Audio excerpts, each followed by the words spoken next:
कांवड़ यात्रा पर आतंकी साया है दर्शकों, सावधान करने आया हूं कांवड़ यात्रियों को। दूसरी अहम खबर, आतंकिस्तान को सबक सिखा रही है भारतीय सेना, कैसे कार्रवाई की जा रही है और पाकिस्तान की बैट का क्या हाल कर दिया ये आपको बताऊंगा।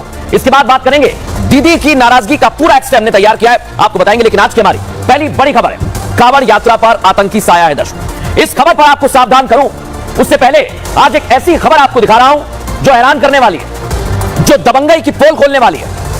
आगे बढ़ूंगा दर्शकों बुलेटिन में, लेकिन एक तस्वीर आप देखिए जो यकीनन आपके रोंगटे खड़े कर देगी दर्शकों, आप सिहर उठेंगे क्योंकि इंसानियत को तार तार करने वाली ये तस्वीर आपको दिखा रहा हूं। इसे देखकर आप सन्न रह जाएंगे। ये मामला दिल्ली के किराड़ी इलाके का, जहां एक नाबालिग लड़की को बिल्डर छत से नीचे फेंक देता है। सोचिए आप, मैं अपने बगल में आपको जो तस्वीरें दिखा रहा हूं, ये साइड में जो तस्वीरें चल रही है देख लीजिए इसे। इस वीडियो में वो शख्स जो बिल्डर है वो नाबालिग को नीचे फेंक देता है। झगड़ा चल रहा था दोनों के बीच में और इसी दौरान बिल्डर नाबालिग को थप्पड़ मारता है और ऊपर से नीचे फेंकता। देखिए लोग खड़े हुए हैं वहां पर, तमाशबीन बने हुए हैं। इन दोनों को सुनकर यह पता चल रहा है दर्शकों कि यहां प्रॉपर्टी का विवाद था और दोनों के बीच में झगड़ा हो रहा था। पहले आपको सुनवाता हूं कि आखिर वहां क्या चल रहा था, सुनिए जरा।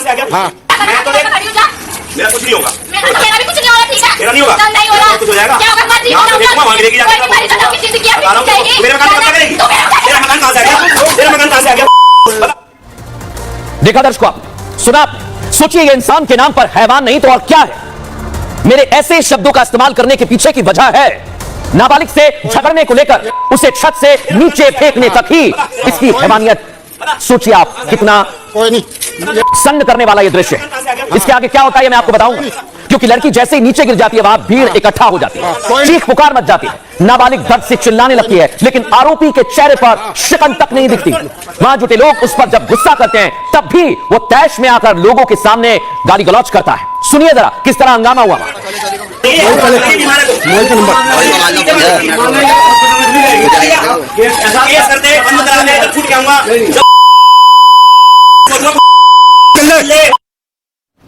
यह घटना आज से 2 दिन पहले की है दर्शकों, 25 जुलाई की बताई जा रही है। पुलिस वहां पहुंचती है और आरोपी को पकड़ने के लिए कई टीमें लग जाती हैं, लेकिन 2 दिन बीत जाने के बाद भी अब तक वो पुलिस की पहुंच से दूर है। ऐसे में सवाल यह उठता है, आखिर दिल्ली पुलिस का यह कैसा रवैया है? एक आरोपी को 48 घंटे से ज्यादा वक्त बीत जाने के बाद भी नहीं पकड़ पाई पुलिस। यहां केजरीवाल की सरकार है, क्या हो रहा है? क्या इसी रवैये के कारण राजधानी में अपराध बढ़ रहा है? सवाल सबसे बड़ा यही है दर्शकों। सोचिए आप दर्शकों, किस तरह से यहां आज सवाल में दिखा रहा था आपको, ये मैंने खबर आपको दिखाई, लेकिन कानून व्यवस्था पर बड़े और अहम सवाल खड़े होते हैं। बहरहाल खबरों में आगे बढ़ेंगे और मैंने जैसा कहा था आपको शुरुआत में, आपको सावधान करूंगा क्योंकि मुमकिन हो सकता है कि आपके घर का कोई सदस्य, कोई जान पहचान वाला या बेहद करीबी कांवड़ लेने गया, कांवड़ यात्रा कर रहा। आज ये खबर उन्हीं के लिए दर्शकों, आपके लिए। सतर्क हो जाइए, थोड़ा सा अपने करीबी का हालचाल लेते रहिए, फोन लगाते रहिए, क्योंकि खुफिया सूत्र ये बता रहे हैं कि कांवड़ यात्रा पर भी आतंकी साया मंडरा रहा है। भोले के भक्त आतंकियों के टारगेट पर हैं दर्शकों। सोचिए जरा, पिछले महीने भी आतंकियों ने क्या किया था। 2 तस्वीर आपको दिखा रहा हूं। रियासी में तीर्थ यात्रियों से भरी बस पर हमला किया और इस हमले में कई लोगों की मौत हो गई। साफ है दर्शकों, आतंकियों ने अपने पैटर्न को बदल लिया है। वो ये जानते हैं किसी भी तीर्थ यात्रा पर श्रद्धालुओं का जत्था जाता है, कई लोग एक साथ टारगेट पर होते हैं। वो भक्त भी जो अपने आराध्य के लिए, दर्शन के लिए जाने होते हैं, अपने ईश की भूमिका में और भक्ति में लीन होते हैं, वो देखना चाहते हैं, लेकिन इन्हीं लोगों को अब आतंकी निशाने पर ले रहे हैं दर्शकों और दहशत फैलाने के मंसूबे से हर वक्त घात लगाए बैठे हुए हैं। सावन का महीना चल रहा है, ऐसे में कांवड़ यात्रा पर आतंकी साए की खबरों को नजरअंदाज नहीं किया जा सकता। यही कारण है दर्शकों, योगी सरकार एक्टिव हो गई है। योगी सरकार ने आतंकियों के प्लान को फेल करने का एक्शन प्लान बना लिया है दर्शकों। आपको बताऊंगा कैसे कांवड़ियों की सुरक्षा के लिए योगी सरकार का एक्शन प्लान है इस रिपोर्ट में। कांवड़िए भोले की भक्ति में लीन है, हवा में बम बम भोले को जयमान है, लेकिन माहौल को बिगाड़ने की साजिश भी कर ली गई है। कांवड़ यात्रा पर आतंकी साए की खबरें हैं। ऐसे में उत्तर प्रदेश के मुख्यमंत्री योगी आदित्यनाथ ने आतंक से निपटने के लिए पूरा एक्शन प्लान तैयार कर लिया है। योगी आदित्यनाथ ने आदेश दे दिए कि सुरक्षा व्यवस्था को टाइट कर दिया जाए, कांवड़ियों की सुरक्षा में कोई कोताही न बरती जाए। ऐसे में कांवड़ यात्रा पर आतंकी खतरे के साए को देखते हुए प्रशासन अलर्ट पर है। कांवड़ियों की सुरक्षा और जिले में कानून व्यवस्था बनाए रखने के लिए खास तौर पर लखनऊ से एंटी टेररिस्ट स्क्वाड यानी एटीएस की एक यूनिट बुलाई गई। एटीएस के कमांडो कांवड़ यात्रा मार्ग पर तैनात हो गए। ये कमांडो लगातार गश्त कर रहे हैं, दूर दूर तक निगरानी रखने के लिए हथियार लेकर टैंक पर तैनात है। साफ है सीएम योगी कांवड़ियों के साथ कोई भी अनहोनी नहीं होने देना चाहते। यही कारण है यूपी पुलिस को इनपुट मिलते ही योगी के निर्देश पर कांवड़ रूट की सुरक्षा टाइट कर दी गई। तो देखा दर्शकों, आपने सुरक्षा टाइट कर दी गई, लेकिन वो रूट्स कौन से हैं जहां से ये यात्रा गुजरेगी, वो कौन कौन सी जगह है? आज हमारे सामने 2 केस आए। पहला केस आपके सामने रखता हूं। कांवड़ यात्रा के लिए मुजफ्फरनगर सेंटर पॉइंट माना जाता है। इसी जिले से होकर कांवड़िए पहुंचते हैं हरिद्वार। कहां से आते हैं? दिल्ली हरियाणा से बड़ी संख्या में कांवड़ लाते हैं। राजस्थान और पश्चिमी उत्तर प्रदेश से भी कांवड़िए आते हैं। मुजफ्फरनगर का शिव चौक सेंटर पॉइंट है और इसी शिव चौक को एटीएस के हैंडओवर कर दिया है। कांवड़ियों की सुरक्षा के लिए सिक्योरिटी प्लान तैयार है। आतंकी घटना से निपटने की तैयारी की गई है और मुजफ्फरनगर संवेदनशील जिलों में से एक है। लेकिन हमारा केस 2 क्या कहता है? कैसे सुरक्षा में कोई चूक नहीं होगी, क्योंकि मुजफ्फरनगर में लखनऊ से एंटी टेररिस्ट स्क्वाड यानी एटीएस को बुलाया और आतंकी साजिश से निपटने के लिए एटीएस की यूनिट बुलाई गई। एटीएस के कमांडोज कांवड़ यात्रा मार्ग पर तैनात हैं आपकी सुरक्षा के लिए। कांवड़ रूट पर पुलिस और अर्धसैनिक बल की भी तैनाती है। कांवड़ियों की सुरक्षा के लिए प्रशासन ने गश्त बढ़ा दी है। कांवड़ रूट पर सीसीटीवी कैमरेज की संख्या भी बढ़ गई है। लेकिन सोचिए कि यह खतरा पहले से ही भांप लिया गया और अभिषेक शर्मा एसएसपी क्या कह रहे हैं, सुनवाता हूं आपको। भी धार्मिक यात्राएं होते हैं उसमें टेरर अटैक का थ्रेट बना रहता है। मुजफ्फरनगर की कांवड़ जो है वो पूरा फनल है। जितने भी हरिद्वार से कांवड़िए आते हैं तो लगभग 85% कांवड़िए मुजफ्फरनगर से होकर गुजरते हैं और जिस पॉइंट पर मैं खड़ा हुआ हूं इसी पॉइंट से बाकी सारे कांवड़िए बाकी स्टेट्स के यहीं से बाइफरकेट होते हैं। और मेरे पीछे आप शिव चौक को देख रहे हैं जहां पर यहाँ पर काफी भीड़ होने वाली है और शिवरात्रि के दिन ये पूरा इलाका जैम पैक होगा। किसी प्रकार की कोई आतंकवादी संगठन यदि कोई ऐसे मंसूबे रखते हैं तो उसको नाकाम करने के लिए ये पूरी तैयारियां हैं। तो देखा दर्शकों आपने कैसे आतंकी साजिश की जा रही। लेकिन मैं आपको आज एक और बड़ी खबर दिखाने वाला हूं दर्शकों, क्योंकि आतंकी अपने कैसे नापाक मंसूबे लिए आ रहे हैं दिखाता हूं आपको। और ये आतंकी कहीं और से नहीं आ रहे, आतंकिस्तान यानी पाकिस्तान से आ रहे हैं। और आज बैठ बेनकाब हो गई है पाकिस्तानी। कैसे हो गई है दर्शक? सोचिए आप, एक तरफ हमारे भारतीय सेना के जवान लगातार आपकी सुरक्षा में तैनात रहते हैं, लेकिन ये रोजाना को हो गया है। सुबह सोकर उठते हैं या शाम को फोन उठाकर देखते हैं तो पता लगता है कि जम्मू कश्मीर में कहीं आतंकी घटना हो गई होता है। कहीं सरहद पार से भेजे आतंकियों को मार गिराया, घाटी में किसी इलाके में कॉम्बिंग चल रही है, आप सुनते होंगे बेहतर। लेकिन आज सवाल पूछ रहा हूं दर्शकों, और मेरा सवाल यह है कि आखिर क्यों ये सब कुछ क्यों हो रहा है? अचानक बीते कुछ दिनों से इतने आतंकी हमले क्यों बढ़ गए हैं? आतंक के पीछे पाकिस्तान की प्लानिंग क्या है? क्यों आखिर भारत पाकिस्तान बॉर्डर पर लगातार दिन रात बदले की आग झटक रही है? आखिर क्यों दर्शकों? ये सवाल है आज हमारा। लेकिन बड़ी बात क्या है मैं आपको बताता हूं। वैसे तो ये कोई नई बात नहीं है कि कंगालिस्तान में आतंकियों को पनाह दी जाती है, आतंकियों को सरहद पार पाला पोसा जाता है। उन्हें पाक के हुक्मरानों को जो पूरा समर्थन आतंकियों को देते हैं उन्हें सुनना चाहिए। यही वजह है कि पाकिस्तान को आतंकिस्तान कहा जाता है। लेकिन इन हमलों के बढ़ने के पीछे एक बहुत बड़ा कारण और है, पाकिस्तानी बैट फोर्स दर्शकों, बैट फोर्स जो आज बेनकाब हो गई है। कुपवाड़ा में बैट फोर्स का जो पाकिस्तानी सैनिक आतंकियों के भेष में पकड़ा गया है, उसने बता दिया कि घाटी का माहौल बिगाड़ने में पाकिस्तान का कितना बड़ा हाथ है। और अब आतंकिस्तान से बदला लेने का वक्त आ चुका है। देश का एक एक नागरिक, आप खुद सोचिए, बदला मांग रहा है, स्ट्राइक मांग रहा है दर्शकों। लेकिन कैसे भारतीय सेना ने कार्रवाई किया, दम मिसाज का परिचय दिया, दिखाता हूं इस रिपोर्ट में। कंगाली की मार झेल रहा आतंकिस्तान अपनी हरकतों से बाज नहीं आ रहा। पाकिस्तान की जनता के पास खाने के लिए आटा नहीं है, फिर भी आतंकियों को पालने के लिए पाकिस्तान के हुक्मरान चीन और दुनिया के सामने कटोरा लिए खड़े हो जाते हैं। घाटी में आतंकिस्तान के करतूत के सबूत भी सामने आने लगे हैं। ये तस्वीरें देखिए, इन तस्वीरों में एक ऑटोमेटिक राइफल, 3 मैगजीन और कुछ गोलियां, एक चाकू नजर आ रहा है। ये हथियार किसी आम आतंकी के नहीं बल्कि पाकिस्तानी बैट कमांडो के, जिसे भारतीय सेना ने आज कुपवाड़ा में कामकारी इलाके में मार गिराया। बैट पाकिस्तान की वही टुकड़ी है जिसका नाम पहले भी आतंकियों की मदद में आ चुका है। बैट के कमांडोज कई बार भारतीय सीमा में घुसकर जवानों पर हमला कर चुके हैं, लेकिन इस बार असीम मुनीर ने बैट को नई जिम्मेदारी सौंपी है। बैट के दरिंदे अब आतंकियों के गार्ड बन गए हैं। ये आतंकियों को एलओसी तक पहुंचाने में घुसपैठ में मदद कर रहे हैं। ये जो बैट टीम होती है, बॉर्डर एक्शन टीम होती है, जनरली रेगुलर आर्मी की होती है। इनका मेन काम होता है कि बॉर्डर में थोड़ी बहुत अंदर जाके किसी पोस्ट पे हमला करना, किसी की गर्दन काटनी या नुकसान पहुंचाना और क्विकली वापस चले जाना। इंडियन आर्मी ने आज जो कुपवाड़ा के मशेल सेक्टर में उनकी एक बीएड टीम को एक्शन को नकारा किया, ये एक बहुत कमेंडेबल टास्क है। भारतीय सेना पाक की नापाक साजिश को भांप चुकी है और आतंकियों के हर मददगार की कमर तोड़ने की पूरी प्लानिंग कर ली है। आतंकियों के सभी हाइडआउट को तबाह किया जा रहा है। ड्रोन और हेलीकॉप्टर की मदद से आतंकियों के ठिकानों की तलाश की जा रही है। सोचिए दर्शकों आप, यही पाकिस्तान आतंकियों को भेजता है। लेकिन आज हमने केस स्टडी तैयार की कि आखिर ये बैट क्या है, ये भी आपको बताऊंगा। लेकिन कैसे कार्रवाई की? भारतीय सेना को खुफिया जानकारी मिली थी दर्शकों, सुनिए आप ध्यान से। कुपवाड़ा के कामकारी सेक्टर में एक्शन हुआ, इसके बाद पाकिस्तानी सेना का बड़ा मंसूबा नाकाम कर दिया है हमारे भारतीय सैनिकों ने। पाक बैट के घुसपैठ के प्लान को नाकाम कर दिया है। बैट और आतंकियों ने छिपकर हमला किया। भारतीय सेना ने एक पाकिस्तानी को मार गिराया और इस ऑपरेशन में एक जवान शहीद हुआ है, 4 घायल हैं, इलाज चल रहा है। लेकिन ये बैट क्या है दर्शकों? Border action team, Pakistani border action team active हो गई है। लश्कर और जैश के आतंकियों के मददगार बने हैं ये लोग। घुसपैठ में आतंकियों की मदद कर रही है बैट, देखिए आप। और आतंकिस्तान की पुरानी साजिश है। बैट ने घुसपैठ की अब नई रणनीति अपना ली। पहले क्या करते थे? घुसपैठ करो और मरो या फिर मार दो। लेकिन अब क्या करते हैं दर्शक? ये घुसते हैं मारते हैं और फिर भाग जाते हैं। लेकिन अब इसी बैट को सबक सिखा रही है हमारी भारतीय सेना। अब बड़ी बात क्या है दर्शकों, इसके लिए हमने डिफेंस एक्सपर्ट से बात, अनिल गौड़ क्या कह रहे हैं, सुनिए जरा। जो ये हरकतें पाकिस्तान कर रहा है बॉर्डर के ऊपर हमारे, कभी वो टेररिस्ट की इन्फिल्ट्रेशन करा रहा है, कभी वो अंदर जो है जो टेररिस्ट हैं ऑलरेडी उनको सक्रिय कर दिया उसमें अटैक्स करने के लिए, रैंडम अटैक्स करने के लिए, और अब ये जो बैट अटैक की कर रहा है ये दर्शा रहा है कि पाकिस्तान जो है वो अपनी हरकतों से बाज नहीं आने वाला, और वो तब तक बाज नहीं आएगा। मेरा पूरा मानना है कि जब तक कि हम प्रोएक्टिव नहीं हो जाएंगे। प्रोएक्टिव का मतलब ये है कि हमें जो है जिस हिसाब से पाकिस्तान जो कर रहा है उसी हिसाब से हमें पाकिस्तान को जो रिप्लाई देना पड़ेगा। देखा आपने दर्शकों, लेकिन घाटी की शांति से पाकिस्तान बौखला गया है। क्यों बौखला गया दर्शकों, बता रहा हूं। पाकिस्तान बौखला चुका है, लश्कर और जैश की मदद कर रही है पाक आर्मी बौखला है। कल राजौरी के नौशेरा सेक्टर में बड़ी साजिश नाकाम की गई। पाकिस्तान की तरफ से ड्रोन की घुसपैठ की गई। आतंकियों की मदद के लिए यह ड्रोन हथियार लाया था दर्शकों, सोचिए आप। ड्रोन से पिस्टल गिराई गई, 2 मैगजीन 37 गोलियां बरामद की। भारतीय सेना ने ड्रोन पर फायरिंग भी की और फायरिंग के बाद ड्रोन पाकिस्तान की तरफ भाग गया। ड्रोन से गिराए गए हथियार हमारी सेना ने रिकवर कर लिए हैं दर्शकों। लेकिन आप सोचिए कि आखिर क्या हो रहा है, कैसे जम्मू कश्मीर में आतंकी घटनाएं लगातार बढ़ रही हैं। आपको बताने वाला हूं, कुछ आंकड़े आज हमारे सामने आए, दिखा रहा हूं आपको। बीते 4 महीने में आतंकी गतिविधियां बढ़ गई हैं दर्शकों। क्यों कह रहा हूं, पंजाब के रास्ते आतंकियों के घुसने का भी शक है। इतना ही नहीं दर्शकों, पठानकोट से पुंछ तक आतंकियों की तलाश की जा रही है। साथ ही साथ घने जंगलों की आड़ में सुरक्षा बल पर हमला हो रहा है। इतना ही नहीं, पाकिस्तान बड़ी साजिश के तहत घुसपैठ करवाता है। यह भी बता दूं आपको, चुनाव से पहले घाटी का माहौल खराब करने पर आतंकी आमादा है। इतना ही नहीं, विधानसभा चुनाव शांति से होने ना पाए, यही पाक का एजेंडा है। और पाकिस्तानी सेना और सत्ता तंत्र बुरी तरह प्रभावित हो रहा है।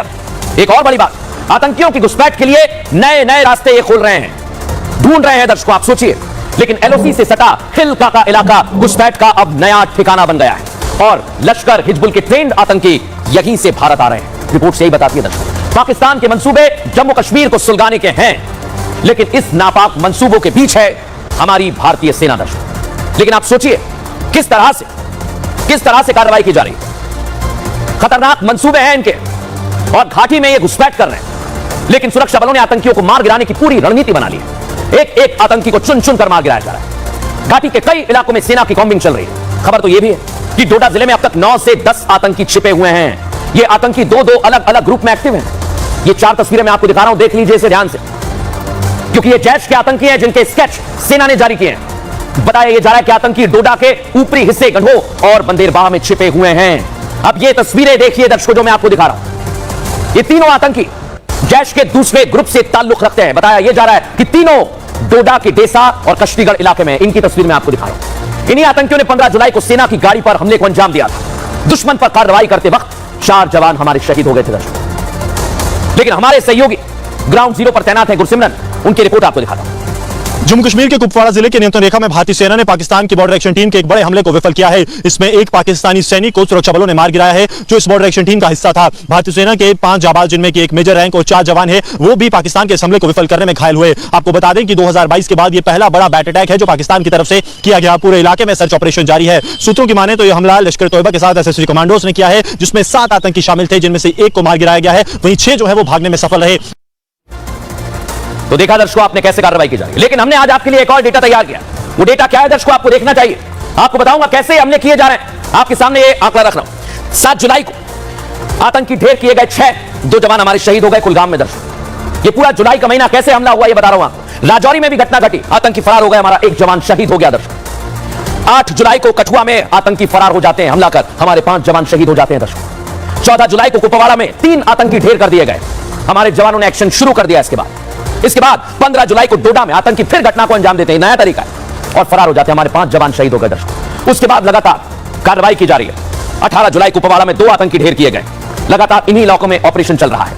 आपको यह भी बता दें 22 जुलाई राजौरी में 1 आतंकी को ढेर कर दिया गया है। ये जानकारी धीरे धीरे जब सामने पहुंची तो 23 जुलाई को एक और हमला हुआ पुंछ में, जहां आतंकी फरार हो गया, एक जवान हमारा शहीद हुआ। 24 जुलाई को कुपवाड़ा में 1 आतंकी को ढेर किया, हमारा एक जवान शहीद हो गया दर्शकों। और यह घटना अब 27 जुलाई कुपवाड़ा में 1 आतंकी ढेर कर दिया गया है, हमारा एक जवान शहीद हो गया। लेकिन सोचिए दर्शकों, आतंकी लगातार इस तरह की घटना को अंजाम दे रहे हैं, लेकिन प्रधानमंत्री ने सीधा संदेश दे दिया है कि अब आतंक का खात्मा होकर ही रहेगा। दर्शकों, अब एक और बड़ी बात आपको बता रहा हूं, क्योंकि जिस तरह से एक एक करके ये जानकारी सामने आ रही है वो चौंकाती है। अब मैं आपके सामने एक ऐसी खबर रखने वाला हूं जिसे देखकर एक पल के लिए आपको फिल्म गजनी याद आ जाएगी। इस फिल्म के हीरो को भूलने की बीमारी थी। इसी बीमारी के कारण हीरो ने अपने शरीर पर टैटू गुदवाए। ये आपको दिखा रहा हूं। दर्शकों, मुंबई में इसी फिल्म की कहानी से मिलती जुलती एक रियल लाइफ स्टोरी सामने आई, जिसमें ठीक गजनी की तरह सिद्धप्पा वाघमारे और चुलबुल पांडे के नाम के शख्स ने अपनी पैर में 22 दुश्मनों के नाम लिखे थे। लेकिन इस कहानी में थोड़ा सा ट्विस्ट आ गया है। चुलबुल पांडे को गजनी की तरह भूलने की बीमारी नहीं थी, लेकिन ये शख्स जिसको मैं आपको दिखा रहा हूं, ये 22 दुश्मनों के इन्हीं नामों के साथ रोजाना जीता। और कमाल देखिए, जब एक दिन इस पर हमला की हत्या कर दी गई, इसका कत्ल हुआ, तो उसके शरीर पर लिखे इन्हीं नामों में उसके कातिल का नाम भी 6ठे नंबर पर था। इस सबसे अजीब और चौंकाने वाली बात, मर्डर मिस्ट्री की शुरुआत वर्ली के सॉफ्ट टच स्पा से होती है। इस स्पा से, जो मैं आपको दिखा रहा हूं, पुलिस को एक कॉल आता है। कॉल करने वाला बताता है कि स्पा के अंदर एक शख्स का कत्ल हो गया। वर्ली पुलिस वहां पहुंचती तो पुलिस को खून से लथपथ एक शव मिलता है। साफ दिखता है कि कत्ल धारदार हथियार से किया गया है। इस बीच पुलिस की नजर दुश्मनों की लिस्ट में 6ठे नंबर पर लिखे नाम पर जाती है और इसी रात से पर्दा उठ जाता है, क्योंकि नाम किसी और का नहीं बल्कि उस शख्स का था जिसके स्पा के अंदर इस शख्स का कत्ल हुआ। ये स्पा संतोष शेरेकर का था। दर्शक, अपने स्पा में एक शख्स का कत्ल हो जाने की खबर सबसे पहले संतोष शेरेकर ने ही पुलिस को दी थी। सोचिए आप, पुलिस ने इस गुत्थी को सुलझा लिया। सुनिए जरा क्या कह रही है पुलिस। गिरफ्तारी में एक जो पहली गिरफ्तारी है वो स्पा ओनर है जहां पे ये घटना हुई थी, और 2 एक्यूज है जिन्होंने स्पा ओनर से किलिंग का कॉन्ट्रैक्ट लेके इसका एग्जीक्यूशन किया था। ऐसे 2 और एक्यूज क्राइम ब्रांच ने पकड़े। तो देखा दर्शकों, कैसे ये कार्रवाई की गई, लेकिन आखिर हुआ क्या था। हमें आपको जो केस हमारे सामने आया उसे समझिए। स्पा सेंटर पर केस 1 हमारा क्या कहता है। सिद्धप्पा वाघमारे जिसकी हत्या हुई। वाघमारे खुद को आरटीआई एक्टिविस्ट बताता था। कई लोगों के खिलाफ आरटीआई भी लगाई। आरटीआई की वजह से वाघमारे के कई दुश्मन बन गए। अपने दुश्मनों के नाम शरीर पर गुदवाए। वाघमारे की जांग पर 22 नाम लिखे हुए थे, जैसा मैंने आपको बताया।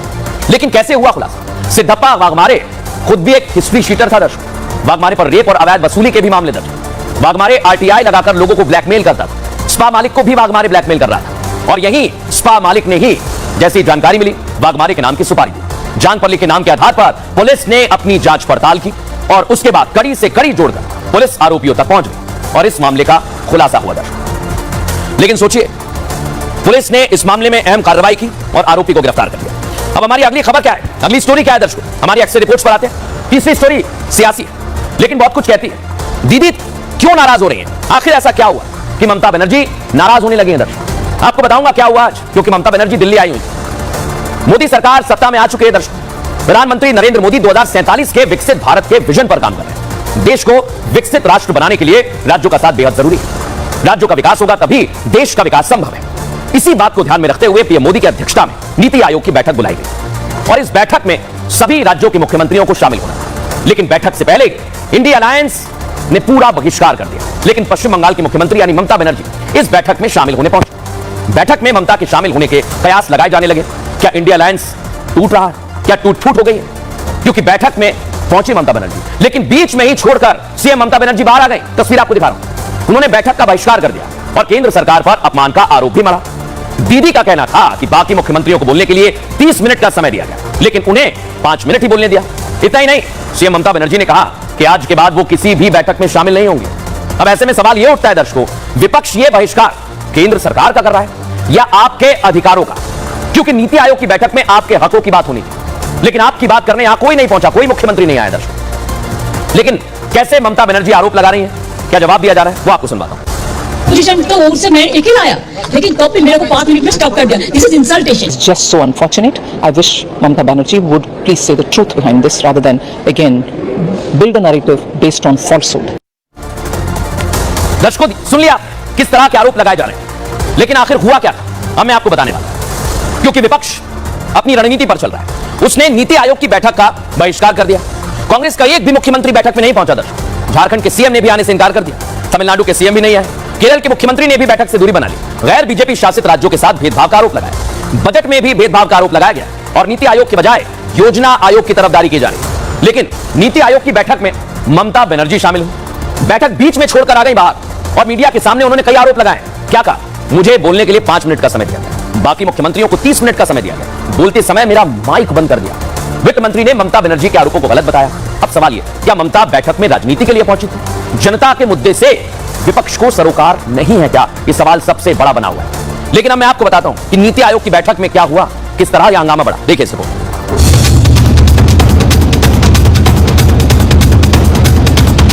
नीति आयोग की बैठक में इकलौती ममता बनर्जी ही थी जो इंडी अलायंस से मीटिंग में शामिल होने पहुंची थी। हालांकि उनके इरादे क्या थे इस पर सवाल खड़े हो रहे हैं। पश्चिम बंगाल की सीएम ममता बनर्जी इस बैठक में पहुंची तो, लेकिन जब बाहर निकली तो तमतमाई हुई। उन्होंने आरोप लगाया कि उन्हें 5 मिनट से ज्यादा बोलने नहीं दिया। और अपोजिशन का ओर से मैं एक ही लाया, लेकिन तब भी मेरे को 5 मिनट में स्टॉप कर दिया। This is इंसल्टेशन। ममता के इस हंगामे के बाद इस मामले पर सियासत शुरू हो गई। बीजेपी ने उनकी मीटिंग में पहुंचने के इरादों पर सवाल उठाए। The mic was put off. That is completely false. उन्होंने अपने लिए तय टाइम का पूरा उपयोग किया और अपनी बात पूरी करके वो बाद में खड़ी हुई और खड़ी होकर के वहां से रवाना हो गई और बाहर आकर के उन्होंने इस तरह का जो है आरोप लगाने की कोशिश की है। बीजेपी तो छोड़ी